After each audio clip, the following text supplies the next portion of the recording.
So we are back for the next part in the biggest aquarium build in my house on this channel so far, and that is our Highline 600.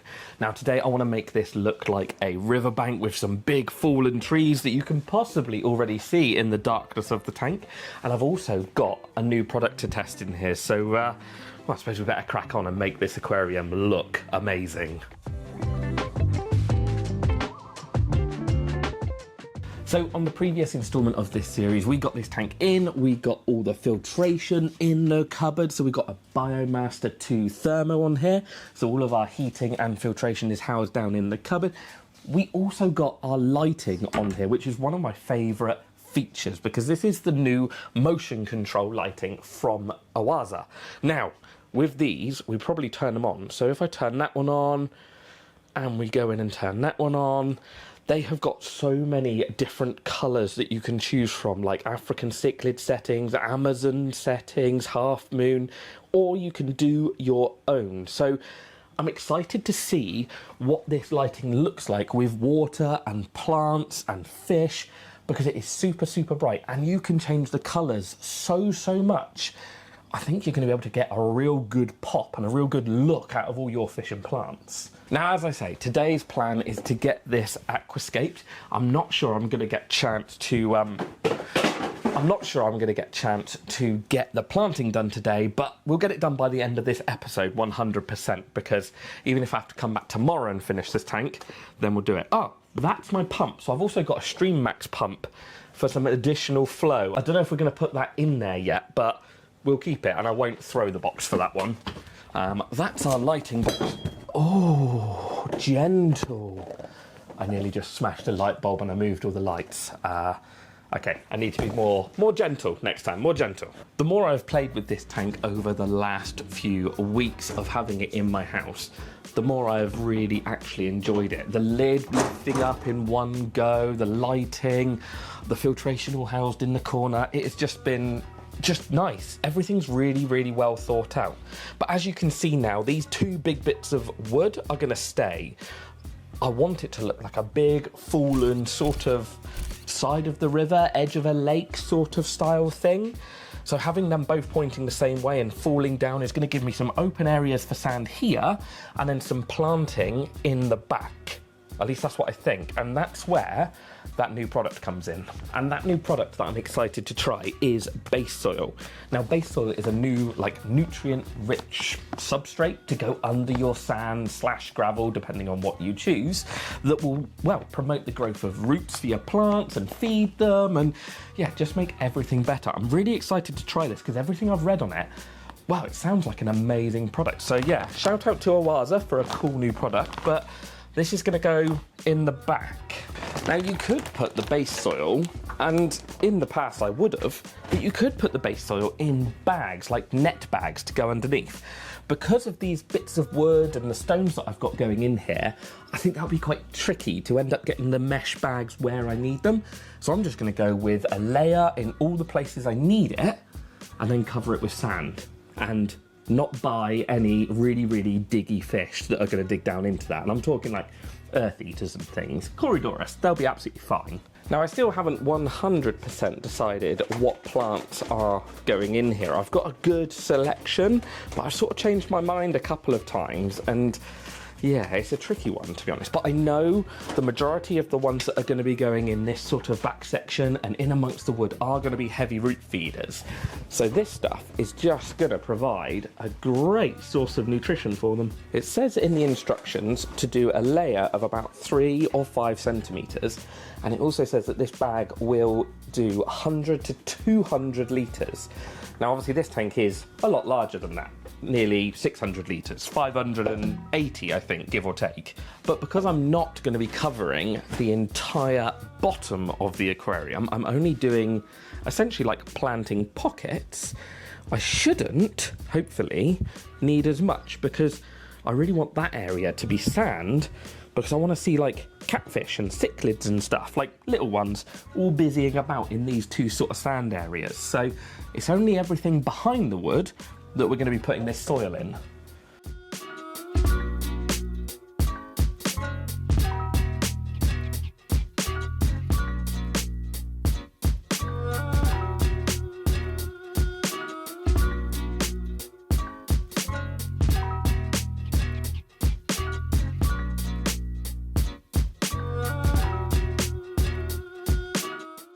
Now so far I've only used about half of the bag to get where I am now, which has got most of the back covered where I want to plant up. I'm now tempted to bring it a little bit under this piece of wood, essentially because I could always plant some shorter growing stuff in the front of this log. I don't know, I'm not 100% sure yet, but I just need to get it all leveled out, and then we can start putting some rocks in, because that will hold back this soil in the areas we want it to. Now, a very valid tip that they give you in the instructions for this soil is to make sure there's a little gap between the glass and the soil, because that way, when you put your sand down on top of this, you won't end up seeing the soil all the way around the edge. You'll only see that nice layer of sand or gravel, whatever you choose to go for. Now, I was actually thinking this area in front here was going to be full-on sand, but actually, this big sort of void that you can see underneath this wood would look quite cool with some plants and maybe a large rock poking out of it. So I'm going to put a bit of soil under there just to cover my bases if I decide when we're planting to put something in there.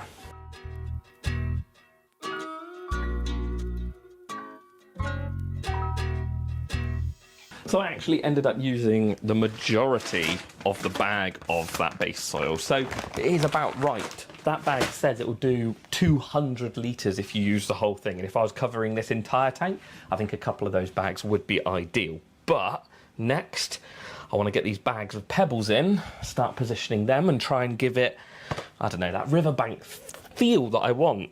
Fallen trees, all the pebbles have fallen down, rivers washed them down a little bit, plants in the back. Yeah, I think it's going to look good. Now, because I wanted that riverbed vibe, I headed to my local garden centre and their landscaping area, and I've picked up some bags of, like, beach cobbles, pebbles, the same as what you've already seen inside the tank, just a lot more of them. I also picked up something else, and that is these two absolute chunky boulders. I have got a third one just in case, but I think I only need two. To give it that riverbed look, I think if we can vary the sizes of rocks used, then in theory it will look even better. I've got smaller pebbles outside, like almost down to like coin sizes, but they'll go in right at the end when we've got everything else in. These two are heavy, I don't know why I'm holding them like this. Now I think it would be good to get our two focal points in first so we can work around them. And I think this big one here, as long as I don't drop it, is going to go between those two bits of wood. And I think I'm going to raise that back one up slightly to sort of give it that sweeping angle. Oh my word, how am I going to get this in? This one's heavier. Let's try and angle myself. Probably should get a step ladder. This one is going, yes, down underneath that wood. Perfect. Now, I don't know if you can tell from where the camera is, but this rock here sits way higher than this piece of wood back here. So I sort of want it all to slope down to the front and give it that riverbank illusion. And that, I don't know, just doesn't quite work. So what I think I'm actually going to do is flip it over onto its, well, what was its front, because I think that will lower it down. And then if we can get a rock underneath that piece of wood there to raise it up, I think that will work a treat. Okay, I'm liking that. So those two big rocks have just broken up the big bits of wood, which is really, really nice. And I also like the fact that lifting this piece of wood up onto this pebble has almost created a different line. So you've got this piece of wood or tree that I want it to simulate is going that way, that one is going that way. So it sort of breaks up the lines, which is quite nice. I don't often think about my aquariums like this. I normally just throw everything in, but this one I'm taking a bit of time over and I want it to be right. So, okay, we now need smaller pebbles. Now for this, I am going to need to give these a quick rinse off because some of these are really dirty. Those ones weren't too bad, but yeah, some of these are a bit dusty and I don't want all of that dust going into my aquarium. Now, I don't want to be overly particular with the placement of these pebbles because I just really want it to look like, well, it's fallen down in amongst all the pebbles. So we're just going to dot and chuck and see where we get to. And as I've already said, a mixture of sizes is going to be key to making this look like the riverbed that I want it to. If you have all the same size rock and they're all sort of angled in similar ways or similar colours, I don't think it will give that riverbed vibe that I want it to have. Now, I often do say, don't worry about it, a little bit of dust isn't too bad, but this is the colour of the water from just about 3 or 4 pebbles so far. So yeah, in this case, I think it's definitely worth giving them a rinse off because I do not want all of that in this tank on day 1 of filling it up.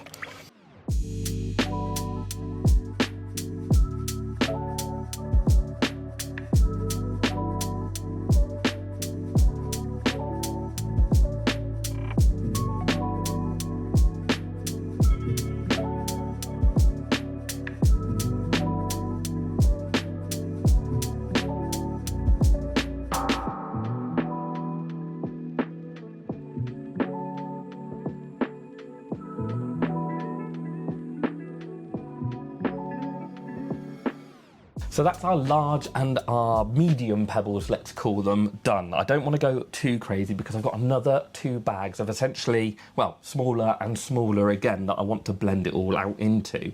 Now I think next I'm going to put some sand in because all these pebbles are going to stick above the sand, but the next pebbles will probably get buried under the sand and, well, what's the point of putting them in then? Now for the sand in here, we are going to be going with a fine river sand. Now I've used this stuff before and I really like the sort of look it gives of that like fine sedimenty bottom of a riverbed. So I think this is going to look really good. I have got some more other colours like sort of greys and blacks that I can mix in if this is too sort of yellowy orange, but I think it's going to work.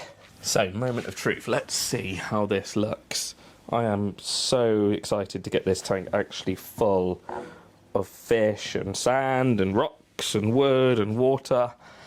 I just can't wait. I'm already liking this vibe. It actually looks really good, this sort of yellowy orange river sand with all the sandy colours of these pebbles and greys. I think it's going to work really well. Now obviously this soil does need capping, so we need to do a good layer of this sand over the top. It's not like the sort of beads, like the substrate you get. This stuff does need a capping layer, which is fine. We can do it. It's just going to take me a little while to work it underneath all those bits of wood and rock.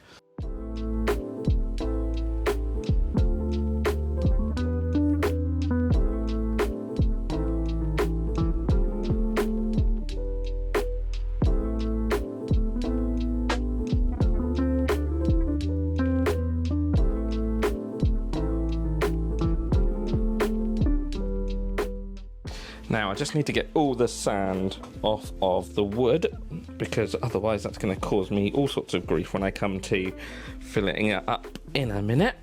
But that is looking good. We just need to get all the sand in the right places, level it out a little bit, and we should be good. That's why I wanted the bottom of these rocks buried, because the bigger ones would sort of sink down into the sand and give that, like, well, again, riverbed look. That's what we are aiming for. And then we'll go and get some of those little ones and scatter them everywhere else.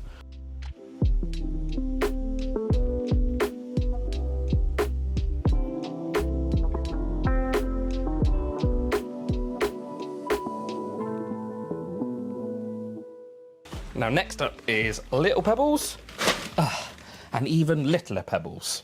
So I think this plan is going to work really, really well. We've got the next size down pebble and then the next size down pebble. We could even go smaller and include some aquarium sort of gravel in that. I think this will be enough. I think once we scatter those 2 in, that's going to give us the vibe I'm going for. I can't wait to see like Echinodorus and maybe some shrimp and all sorts of bits busying in amongst these pebbles. But just like before, these are as dusty as the last lot, so a quick rinse off is going to do us favours in the long run. There's some cool colours in here. Now there is really no plan or strategy as to like where these are going to go. As like a riverbed, I want it to just be super random, so I'm just going to scatter them everywhere. once the water's in and it washes the sand around and moves the sand about, it'll expose all the different shapes, colours and things like that of these pebbles, and I'm really looking forward to that.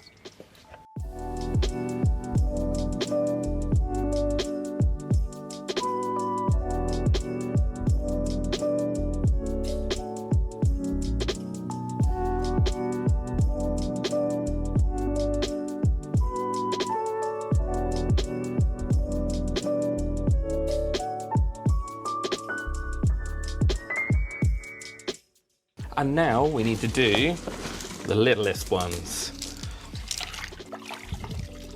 Again, some great colours in these. Now again, there's no real plan to this. Chuck them in, let them drop, see how they land. And we can always move them around once we start playing with the planting and stuff in here. We can scatter a few extras.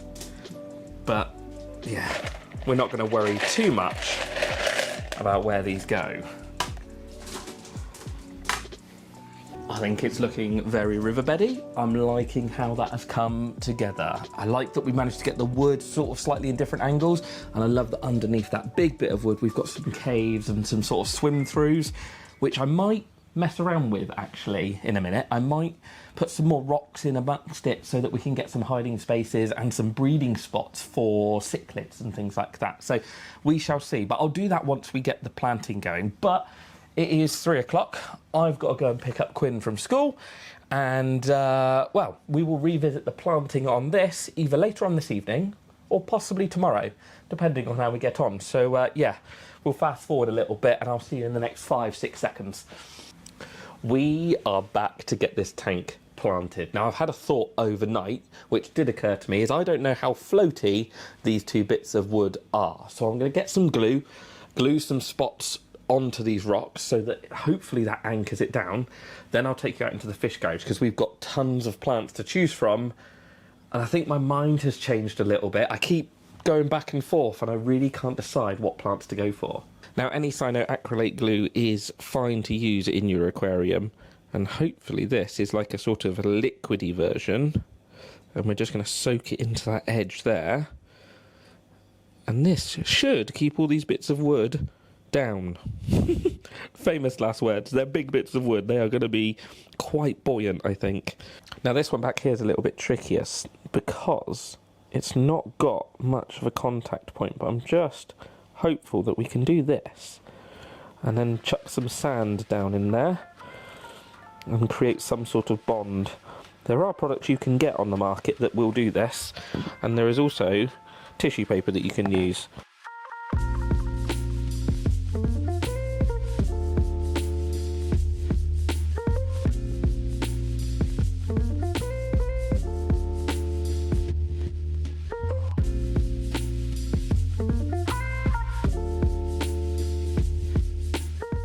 Hopefully I've used enough glue, fingers crossed. We'll find out when we fill it up, won't we? It'll either be a complete mess or it'll be okay. But next is planting, so let's go and raid all the other fish tanks for these plants. Ready for this. Now I think with this tank we are going to start right at the back. I'm looking at all my plants and I'm like, oh, that would look good and that would look good, and I thought I had a plan in my head and I don't. So I'm just going to go with the plants I like. Originally I said I wanted to do like proper classic aquarium plants, which this one is. And I chucked these in this pond. This is my tropical cichlid pond. If you haven't seen it, there is a video on the channel of me doing it. But I chucked these plants in here a fair few weeks ago and sort of forgot they were in pots. And yeah, they're doing quite well. There's probably a few dodgy leaves I will need to trim off and a little bit of algae on them, but that's not the end of the world. We can get that gone once we get them in the tank. So I think there's about 5 or 6 of these in here. That's going to be the background, I think. Now, as I say, these are the classic Amazon sorts, and some of them I actually planted into this pond properly when I built the pond. So some of them aren't in pots and some of them are.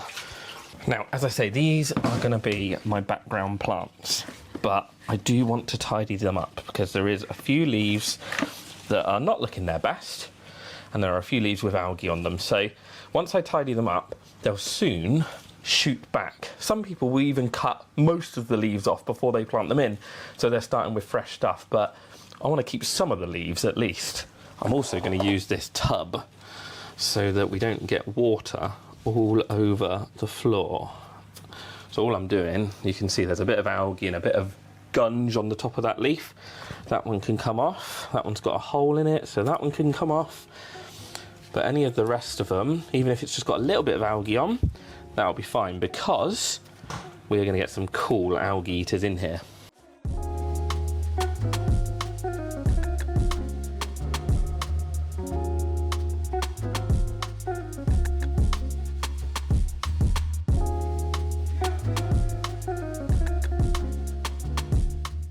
Now there is obviously going to be a fair few plants to go into this tank eventually. Don't worry too much if you've got lots of root like that, it will grow back, it's not the end of the world. But I'm not going to show you all of breaking them apart and clearing all the rock wool off, because you don't need to see that. It would probably take 2 hours of this video to get all of that done. But we're just going to clean all these roots off, make sure there's no rock wool on them, and if you want a masterclass on how to clean all your plants and get them prepped for a tank, there is one on the channel that I will try and remember to link, but should be fairly easy to find. There we go, one down, 7 or 8 more Amazon swords to go.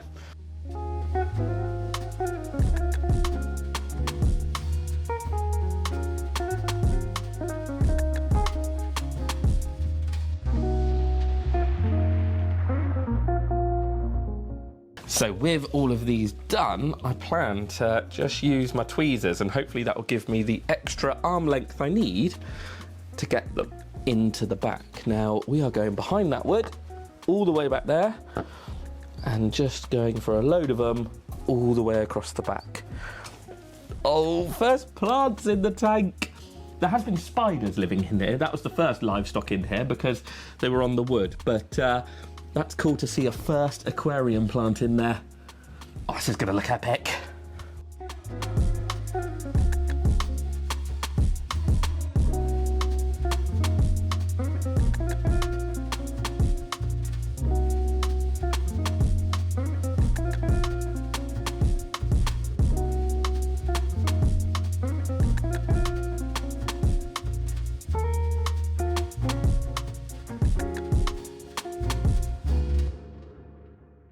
First lot of Amazon swords finished. I think we're going to stick with the Echinodorus family for this next plant, and we're going to go and continue behind the wood, and I think I've got 2 for it. Now in this tank here we have 2 species of Amazon sword. We have Martii, which is this sort of cool wavy leafed one, and we have another one that I can't get out. There we go.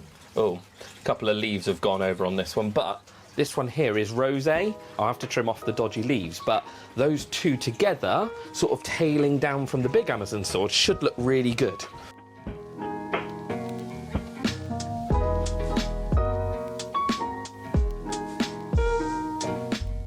So it's the same treatment for these ones. We're just going to tidy up any sort of dodgy leaves from where I've had them for probably too long, because this project should have been done a while ago, and that'll be it. Actually, that one's looking fairly perfect.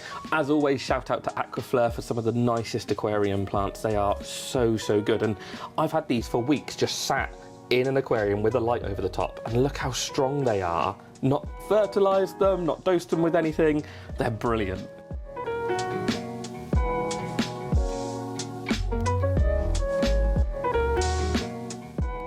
Now supposedly the rosé, which is the smaller one of the 2 currently, gets bigger. This one will get to 50 centimetres tall, and the Martii, the wavy leafed one, that will get to 30 centimetres tall. So in theory, the rosé has to go further along the back than the Martii, but the Martii is looking like it's doing better, so I'm not too sure what to do with that.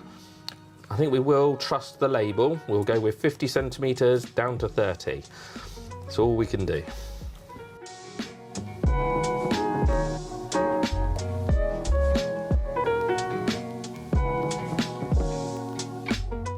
Now I was saying not too many plants in here, but I think that ship sort of has already sailed a little bit, but it's fine. I want the back of this tank to look epic. It's more the front where I want the open spaces for the fish to swim around in. So I think we're fine. I think we're still on track to not have this too planted.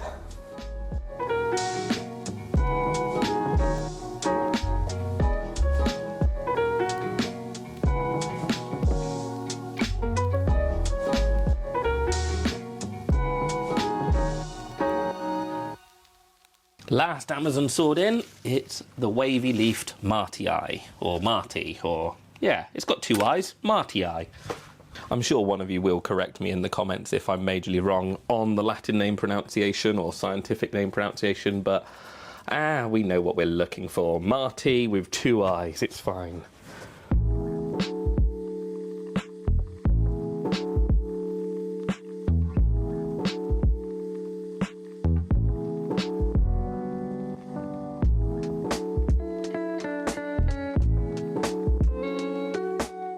So that is the background filled in. Now, one thing to remember when doing your planting, especially if you're taking a while, is to spray and mist all of the aquarium plants. If they're used to a lot of water, they will dry out very, very quickly. So yeah, we'll give these a good spray, that's better.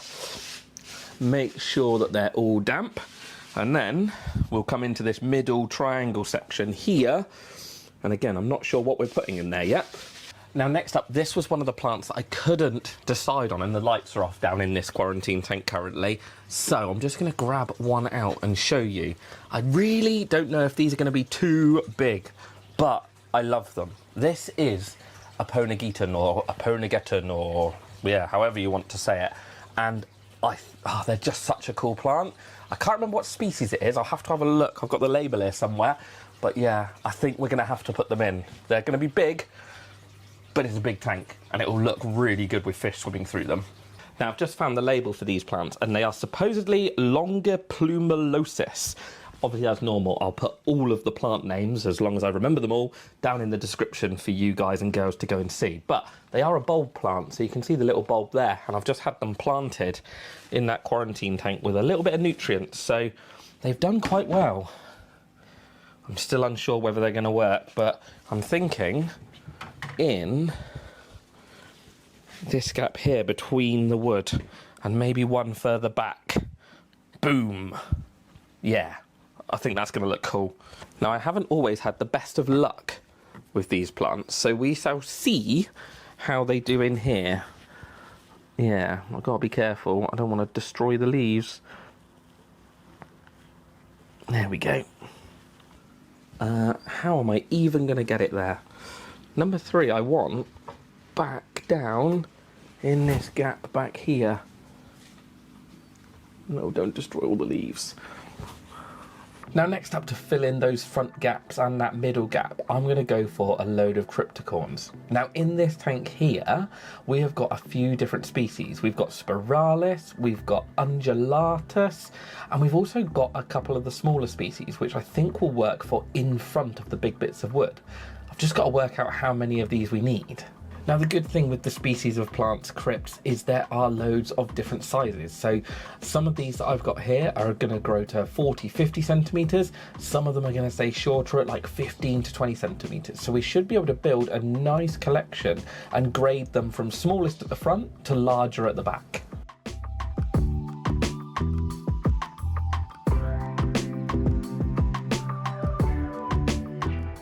Now, some of these have suffered the same sort of issues as the Echinodorus that came out of the pond. Is I've had them so long in a tank with no algae eaters, they have got a touch of algae on, but that's fine. We'll just trim off those leaves, and once we get them in this new, fresh, clean tank with a few algae eaters, we won't have any problems.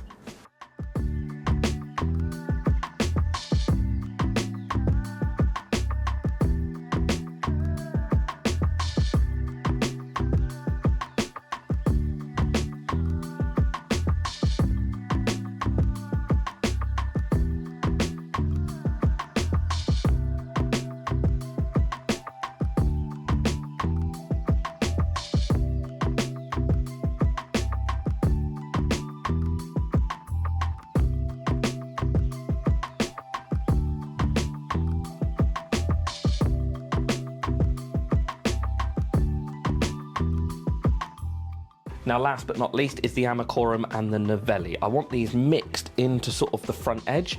They will get up to 20, I think, centimetres fully grown, but if I keep the big leaves trimmed, we should be able to keep them as a nice sort of pop of green.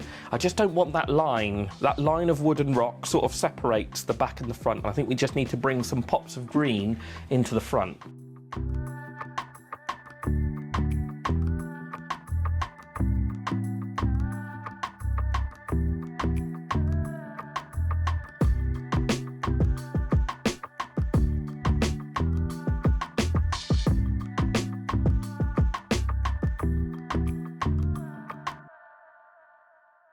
So roughly 36 pots later and 3 bulb plants, we are done, I think. No, definitely done. I did say I wasn't going to overplant this, and I think I probably...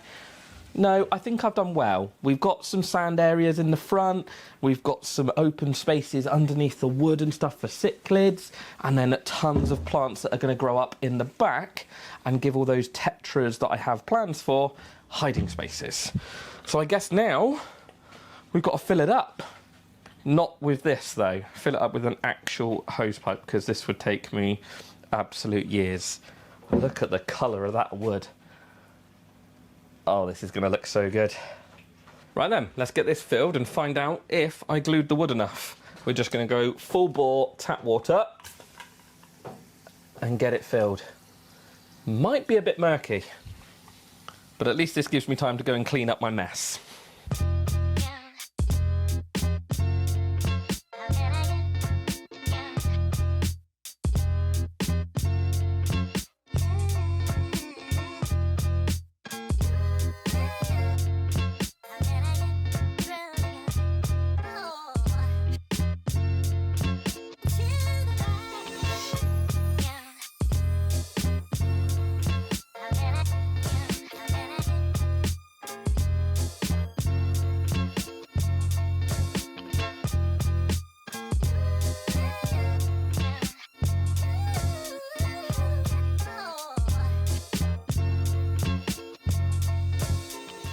So the Highline 600 is full. Now there's only a couple of things left to do, but they are important things, and that is to dechlorinate the water, which is going to make sure it is all safe when we come to putting our fish in, well, a few weeks' time actually. And then I am going to add some bacterial booster. Now bacterial booster probably isn't necessary at this stage. Helps if you don't pour it on the floor. But putting it in there means that any of those plants that are breaking down, any sort of detritus or muck from the leaves that are breaking down, hopefully the bacteria will colonise, break it down, and away we go. It also means that all the surface areas in the tank will have some form of bacterial growth on them, just so there won't be much food for them. So a little bit's better than nothing. The other thing we do need to do though is get the filter running. Like I said, we have got the Biomaster Thermo running on here, so our heater and our filter is all in here. Now, have I plugged it in yet? Doesn't look like it, no. Right, we need to get the plugs then. Now, the good thing is with this filter is because of the drilled base, it shouldn't actually need priming, because the water should automatically fill the filter up, which it's fairly heavy. So we'll give the primer a couple of blasts. No, I think we're ready to turn it on. So we are going to let this tank sit for a couple of weeks, and then we can get some fish in there. Now there is one other thing actually that I wanted to have a look at before finishing this video, and that is the lighting, because this lighting is a really nice colour rendition. There's lots of different whites and blues that you can mess around with, so I just wanted to go through some of the presets and see which one looks the best. I think this is the Amazon setting, which I really like, but there are a few others. So this is the app that you control the lighting through. Now let's turn off, I think this is the back one. Yeah, that's the back one. So we'll turn that one off for the minute, and let's just see what these different colours are. So what you've got in the colours section, we've got cool white, which is like a bluey white. We've got a cold white, and it gives you the Kelvin beside it as well. So if you're looking at sort of trying to simulate an area or maybe grow certain colorations of plants, this will be really, really useful. So that's cool white, daylight white. Oh, that's what we had it on, daylight white, cool white. African cichlid is very blue, but I do quite like it. African cichlid dimmed, Amazon. Ooh, I quite like that one. Amazon dimmed obviously is going to be that. Aquascape is a real white coloration. I like that one too. I'm just going to have to mess around with full moon, I guess, is blue. Yeah, you can't really see that on camera, but it does look good. I think we're going to stick with daylight white for the minute. I need to set up all the timers because, yeah, you can do all the timers and things like that. The other thing that I think we should probably just try out is the thunderstorm setting now that the water is in there. So let's see. So it does it for 30 minutes, but it will like do cloud cover, so it will dim and it will get brighter and darker as the cloud cover goes, and then eventually you'll get these flashes of lightning in here. I feel like I need sound effects with this bit there. I can see it getting darker over here now. Oh wow. That is the coolest. And it has got like cloud cover settings and things on it. But anyway, let's turn that off. It's just going to look so good once it's full of fish. So make sure you subscribe and follow along for part 3 of this build, where we're going to be getting our first fish into there. And maybe not in part 3 I need your help, but definitely over the next few weeks and months as we get more fish into here, I am going to want your help. Now, I'm not too sure with part 3. Obviously, I have all those tetras out in my quarantine tank that are, most of them are destined to go into here. So the first episode was going to be like adding Amazon, and it was all going to be South American based fish to go in here. But if there's better sort of suggestions in the comments, maybe we'll go for that. I was thinking of like adding Australia or adding Asia, adding Africa, I don't know, all these different continents, as long as all the parameters match and they all get along in the same temperature and they've got good temperaments as well, actually, because I do want this to be a big community tank, then I think it'll be really cool. So drop them down in the comments what fish you want to see in here. I think the first ones are going to be the tetras, or maybe actually it should be adding cleanup crew. Maybe that should be the first section of this video. But anyway, make sure you subscribe, follow along, comment down below to let me know what fish you want to see in here. And yeah, I'm excited to get this going. I'll see you all in the next one.